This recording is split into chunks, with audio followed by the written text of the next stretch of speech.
This is Daddy Rabbitt Radio. Mrs. McElhenney. Even though it's Caitlin Olsen, like, Mrs. McElhenney. Yeah, so Rob McElhenney changed his name legally to Rob Mack.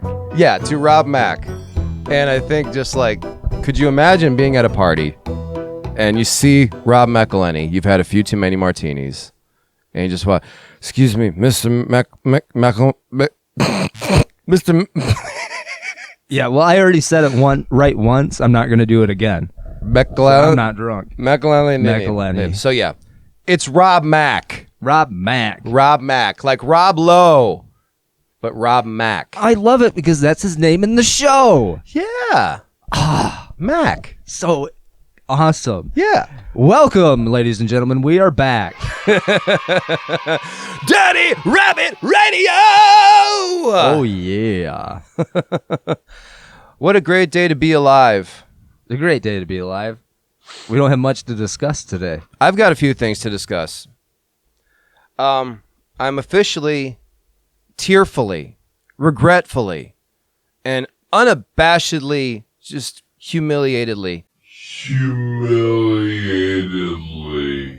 have to say goodbye to the WWE. I've been a loyal fan for many, many decades, and I can't with what you're doing and what you have said you're going to be doing. So yeah, what's going on, Jeremy?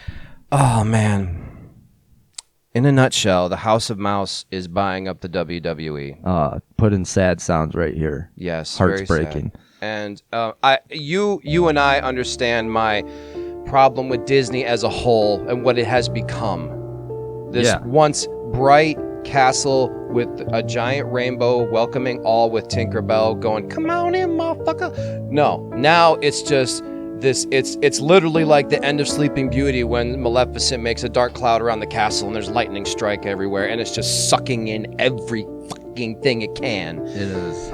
Because Disney owns ESPN, and now ESPN is going to take my WWE from me, and it's going to spread it out and so thinly across so many different platforms that it's going to cost upwards of $500 to $2,000 if you want to continue to be a hardcore, I should say hardcore, a diehard fan. If you don't want to miss anything. Annually, if you actually want to catch all of their shows. Yes. It's going to cost up to... Yes. And, too much. And I am too damn poor to do that. And I can't afford that. It's going to suck. What I'm going to be able to keep, and it's just because we've had it forever, is Peacock. So I'll have access to the archives, and I'll have access, I think, to syndicated SmackDown series. Okay, and that's great. Yeah. But the caveat on that is for now. Yeah. Because we've mentioned this in the show already, is how much WWE has like jumped ship from network to network over the years. And like, sure, they're on Peacock now, and now the deal is that they're going to get the archives and blah blah blah. But how long until we just the rug gets pulled out from under that? I want to say it's right before WrestleMania. I think ESPN, it could even be before, it might even be the Royal Rumble. It could be as early as February. I'm not 100% sure. But I know that I'm not going to be able to watch WrestleMania next year. I know it. And it saddens me that I have to lose something like that just because I can't afford it. And it truly does sadden him, folks. Like you can see the sadness in his face. Just this is the second time we talked about this topic, and the sadness is there. It really is. I'm choked up about it. And another thing, Hulu is getting absorbed into the House of Mouse. Okay, so you brought that up. So soon we can expect no more Hulu. Yeah. Bob's Burgers, American Dad, Brickleberry, all the stuff that I love to watch. Always Sunny in Philadelphia, not to mention the films, all the anime that I've come to love. And that's Hulu is where I actually started to watch anime, because it was just like, yeah, Attack on Titan, just watch it. Just do it. I'm like, all right, cool, watch it. And just, yeah, I really started to like anime after that. So, yeah, that's another thing. Just take it all. Take it all, why don't you? So Disney is like closely partnered with Hulu, or is that something that Disney owns as well? It's 20th Century Fox. that is mainly owned by, I think, it's all owned by them. Okay. Lucasfilm, 20th Century Fox, all that stuff is just owned by them. Okay. It's it's gonna suck, and I'm gonna see where it goes. Yeah. You asked if like about monopoly laws and when Disney's going to be considered a monopoly, but I think Disney and many other corporations, several, are already like beyond the monopoly status. It's not that they're monopolizing one industry; it's just that they have their hands in so much and they own such a vast collection of different industries that they become too powerful in that way. And like maybe it's time like to enact some freaking laws that are like, you know, these corporations can only be so bloated and have their hands in the so much. I don't know, maybe no, you're absolutely right. I don't know what, I guess, is monopoly just applied to properties? Kind of, yeah. I don't know. It's like once you get too many hotels on one property, then you have a monopoly. I guess like not that how many resorts how many resorts does Disney have at Disneyland, motherfucker? No, but I mean, like, when does it become where, I don't know. I guess if you have enough money, you can do it. And there's probably enough competing entertainment industries and such. But it seems like when you trail things back, like Comedy Central is owned by this company, which is actually owned by this company. Yeah. And that company owns, you know, like a million other companies. Yeah. And they and 5 other companies actually own everything. It's just to a point where it's kind of ridiculous. Yeah. It just happened recently again with HBO and Paramount and South Park. Now all the South Park episodes are on Paramount. Yeah. So HBO is kind of useless to me right now. Right. I mean, they have some good DC stuff, but I don't know. I've been kind of disappointed. Even in the last Batman Ninja 2 was kind of interesting to say the least. But I certainly like the first one better. Huh. Well, you brought up South Park. There's something. South Park has been under a lot of heat lately. Yeah, they have. I've seen the articles flash by. I haven't watched any of the newer episodes. I always, for some reason, start over at season 5 and then work my way up. And I recently did that again.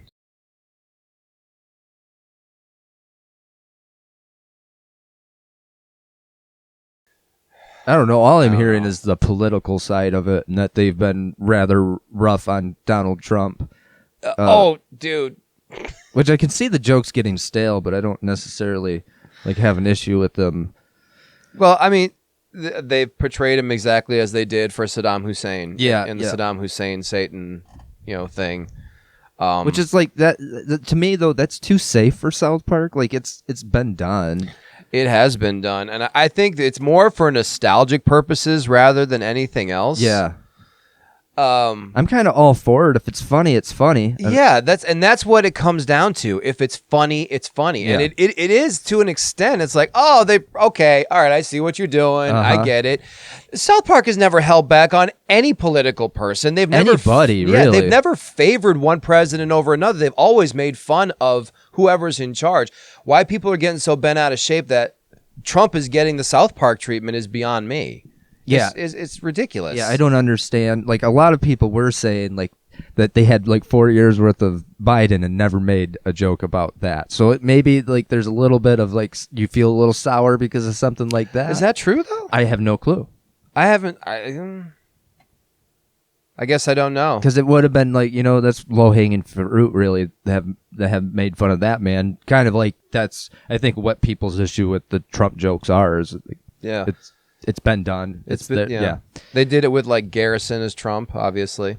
Right. So they've been making fun of Trump for a while. Yeah. I mean, we had the old Al Gore serial guy, Dude, Al Gore is one of the greatest ancillary characters in a South Park universe. It's just not like they've ever like pulled their punches really for one side or the other. Exactly. I guess I can't say for sure whether or not they made fun of Joe Biden at all while he was in office. I can't, because I don't really know. I didn't watch South Park at the time, I guess. Yeah, my only care is that like Matt and Trey are like free to do what they want to do to be funny, and it's not like being constrained by some corporate entity. Yeah. Right. Well, South Park itself is a corporate entity. Well, at this point in time, yeah, it is. yeah, it's a lot different. It's vastly different from what it was at the beginning. I mean, I don't know at the time of this recording what it is now, but I think they're like on a hiatus before they start releasing more episodes. So that kind of shows you what kind of power they. Because like, okay, this is good. You got some heat on this. We're gonna let it die down and cool off before we release more episodes. Yeah. Well, my feeling was like Trey and Matt were doing a boycott, almost like a protest to Hollywood with the original South Park. But like at this point in time, like, aren't they just part of that machine now? At this point, it had, yeah. Like I said, South Park is itself is a corporation. They have merchandise, they have video games, they have movies, they have It's all there. As much as they tried in the beginning to be that, hard edge, independent, screw Hollywood mentality, which was such a great thing in the 90s, because that was the thing in the 90s, was like all this rebellion. It was what, teenage angst was glomming onto at that point. It was hardcore, it was edgy, it was gross. It was like the opposite culture. What do you call that? But it's rebellious. Yeah, definitely. And Rage Against the Machine type exactly, shit. yeah. And you look back at that and throw them into the mix and their message at the time. But now all those kids who have rebelled are now grown up. Right. And have families and children and economic problems of their own. So just like any natural thing, South Park was destined to become what it is now. Yep. Everything's eventually taken over by like the evil corporate interests. The almighty dollar. The almighty dollar. Yes, sir. Oof. So hey, we've got 7 Days to Die game series going on right now. You guys should check it out. We are in season 3. That game we've been playing for quite a while, and we made an awful lot of videos. We have made, we're over 400 videos on our YouTube channel now. And we're doing a 7 Days to Die series where JB is pretty much the stoic leader. He's got everything figured out all the time. He knows exactly what to do. He's been playing this game since 2013. He knows what he's doing. And then Shady, who in real life, we've said it before, is JB's brother. And he also has an extensive knowledge of this game. And like survival games in general. Yeah, he's just really good at that kind of stuff. And then you got me. The comic relief. Exactly. I'm the one who got thrusted into this game, what was it, a year and a half ago, we'll say? Yeah. And which would be plenty of enough time to be good at it by now. I'm getting better. You cannot deny that I'm getting better. But yeah, I mean, dying every single day is pretty much the norm for me. And that's why we don't play like permadeath kind of things at all, because it wouldn't work. It would definitely not work. I guess I've been asked before what exactly the situation is, and I guess we're caught in a time loop until we can figure it out. Yeah, we kind of just ignore the death and the reviving thing, like it's just something that happens. Yeah, we go with the Kenny explanation from Mysterion. It's like, whoa, I die every single night. And come back to life, and it's like, what are you doing, you lazy asshole? Get up. But yeah, we're trying to do something fun, something loose. Yeah. A bit of storytelling, just good zombie fighting fun. You can call it, zombie fighting fun. Yeah, it's a lot of fun to record. It's a lot of fun to edit and put all those jokes in, and we hope you guys enjoy it. So that's the first one we got. Our second series, we get a little more gritty and into the streets. We do a Schedule 1 series as well. Another immersive role play thing that we like to do. We just like to be characters, playing the game. We can't animate it ourselves, and we already have a platform in which we can do it. So we kind of just use the game animation to make our own little cartoon. Exactly, that's what we do, and we try to have interesting and funny storylines. And right now, I remember we have to get rid of a lot of really bad weed that is giving everybody diarrhea and exploding them. And we also pissed off the cartel pretty badly. So that is going to come back to haunt us very soon. Well, I know that. With both of these games, they're actively being worked on and updated and altered regularly. Yeah. So that's a new release for Schedule 1 is the cartels are going to be in there. There's a few new firearms you get to use. I've seen. Yeah. Yep. I've had the pleasure of getting the shotgun. The only downfall for the shotgun is you have to buy the ammo one at a time. So every time you buy shotgun ammo, you have to go. Okay. And I've dipped my toes into it, and I've told you and I've told Shady that it's going to be a lot harder to just walk down the street. Yeah. Because I would get jumped by cartel thugs. Yes. The first thing that happened to me was I get a text from my dealer. I forgot I think it's Lee Ming or Lee May or whatever his name. And he's like, hey, boss, I'm out of product. Oh, by the way, the Benzies just jumped me. They stole this many amount. I think it was like 20 meth rocks, like 25 coke rocks, and $7,000. And I'm like, oh, I probably should have collected that last night after making my rounds. So I go to talk to Lee May to give him more product. And on my way there, I pass my RV, the blown up RV. You know what I'm talking about. And all of a sudden, I'm getting shot at. And 3 dudes in what looked like, here's the kicker, what looked like bulletproof vests shooting at me. Uh-huh. And it didn't take long for me to just die. I was like running through the woods trying to duck and weave and stuff. All I had on me was a machete, which is all I've ever really needed in the game to begin with. Right. So, yeah, when we go out doing our deals, it's going to be a whole new ball game. I'm going to need to get some firearms and become a killer. Yes, absolutely. Absolutely. It's like, oh, we have baseball bats and machetes. We can deal with that for now. But now, yeah, it's getting hardcore. All right. Well, I am ready for it for sure. I thought I was, but now I almost wish I voted for shrooms. Oh, yeah. Yeah, I was going to buy a gun, and all of a sudden, yeah, just 6 p.m. Pop, pop, pop, pop. I was like, what the fuck? I'm dead. Wow. So, hey, join along on that series to catch up. More new episodes coming soon. That one's a little slow, not so steady as the 7 days, but they are coming soon. So join along to see how we handle the cartel. It's going to be fun. Yep. Jeremy and I also do a side series of a game called Stranded Deep. That game. Yeah, there we are stranded in like in the middle of the ocean. I call it an island chain nightmare. Yeah. So there's multiple islands that we travel to. Yeah. And I've full disclosure, and I've said on this podcast before that I have thalassophobia, which is an intense fear of the ocean. And this is about as intense as it gets as far as like going from, island to island and stuff and being in an expanse. I know it's just a game. I understand that. But for some reason, when I play this, it does trigger a little panic mechanism in my brain. Every time I let go of the rudder, I feel like I'm going to fall off my boat. And if that happens, I'm just quitting the game. Right. Because I cannot deal with it. But yeah, so that's going to be an interesting little test of my nerves as a character.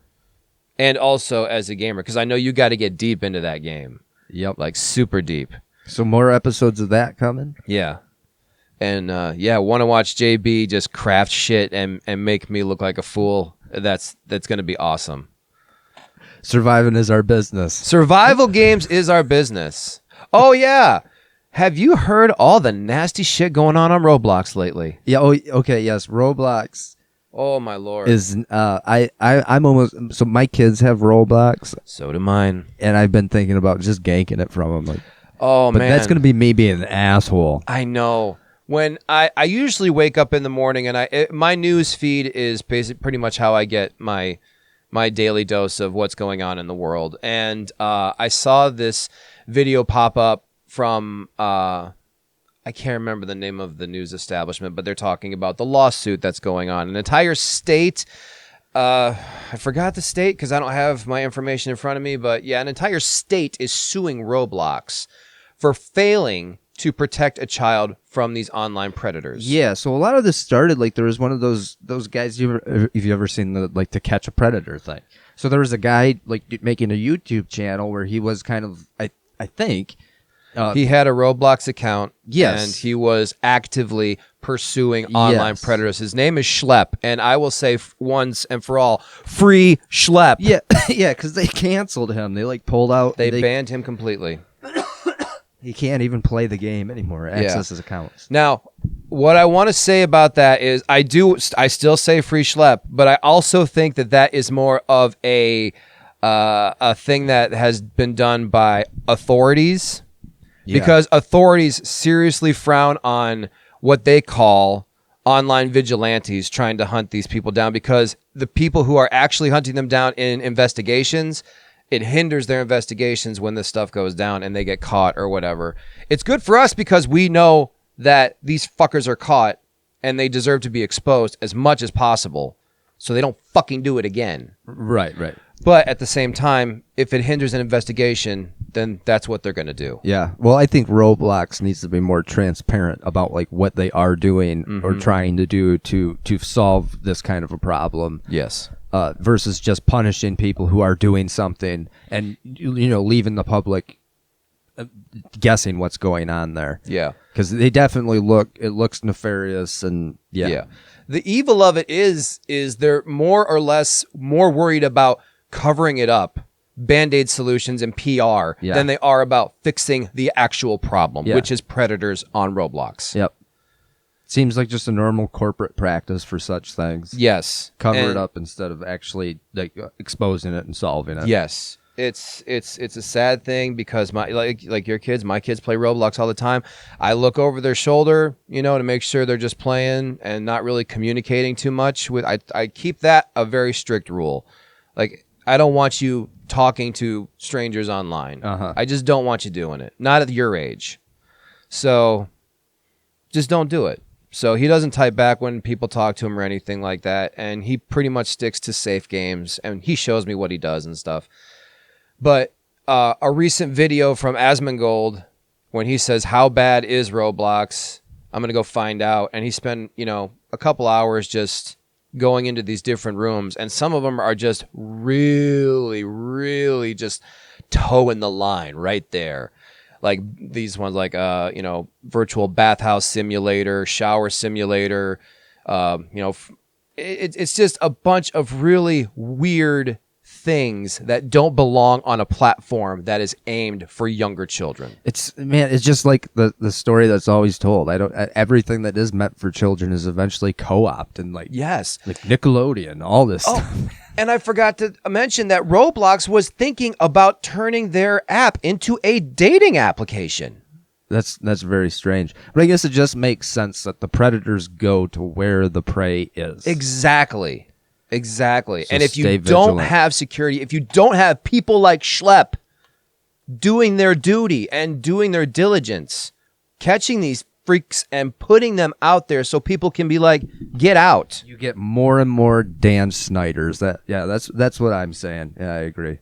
It's anyways, it's hard. Watch your children, folks. Yes, know where definitely. they are.